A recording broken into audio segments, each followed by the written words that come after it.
বান্দরবান জেলা বাংলাদেশের দক্ষিণ-পূর্বাঞ্চলে অবস্থিত চট্টগ্রাম বিভাগের একটি প্রশাসনিক অঞ্চল।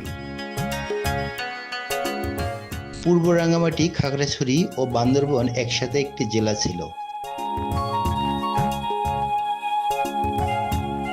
1984 সালে এরশাদ সরকারের আমলে পার্বত্য চট্টগ্রামকে ভেঙে 3টি জেলা গঠন করা হয়।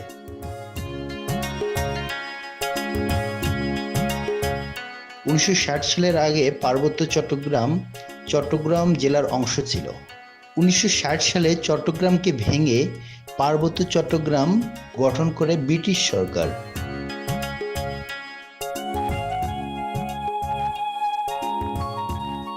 বান্দরবান একটি পার্বত্য জেলা। বান্দরবান জেলার মোট আয়তন 4779.2 বর্গ কিলোমিটার।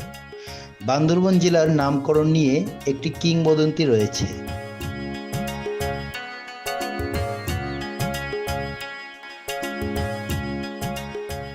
এলাকার বাসিন্দাদের প্রচলিত রূপকথা আছে, এই এলাকায় একসময় অসংখ্য বানর বাস করত। এই বানরগুলো শহরের প্রবেশ মুখে ছড়ারপাড় পাহাড়ের প্রতিনিয়ত লবণ খেতে আসতো।